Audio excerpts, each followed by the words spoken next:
আসসালামু আলাইকুম গাইস। এখন আমি করতেছি মুড়ি মাখা। তো এখানে আসে হচ্ছে গিয়া পেঁয়াজ, কাঁচামরিচ, শসা, টেস্টিং ম্যাগি টেস্টি। তো এখন দিয়ে দিচ্ছি আমি চানাচুর। এখানে দিয়ে দিয়েছি চানাচুর।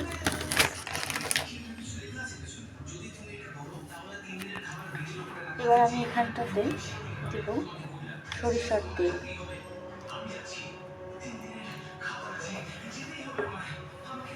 এবার এটাকে আমি ভালো করে মেখে নেব।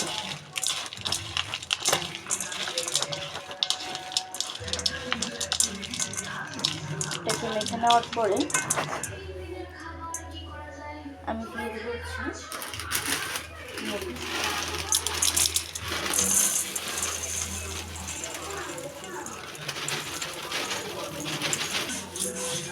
তো মুড়িগুলো দেওয়ার পরে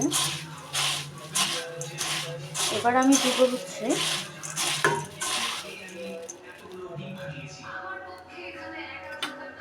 এই যে হাঁসের কষা ঝোল, যে হাঁস রান্না করার যে ঝোল মশলা, তেল, হাঁসের তেলটা, সেইটা আর কি আমি এবার মশলাটা দিয়ে দিলাম।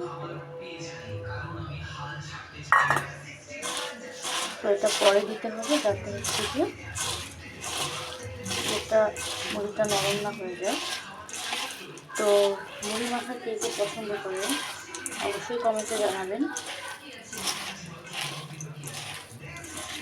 সন্ধ্যায় আসলে সন্ধ্যার সময় বসে থাকি বিভিন্ন ধরনের স্ন্যাক্সের সঙ্গে বা মুড়ি মাখা দিয়ে সময়টা পার হয়ে যায়, যার জন্য মুড়ি মাখাটা করতেছি।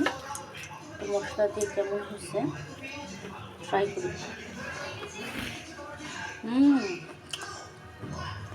মশলা দিয়ে বেশ ভালো লাগতেছে, একেবারে বাইরের দোকানে কেনাটার মতন। যেহেতু ধনিয়া পাতা নাই, এই কারণে আজকে ধনিয়া পাতা দিতে পারি নাই। কেমন হলো আমার মুড়ি মাখাটা অবশ্যই কমেন্টে জানাবেন।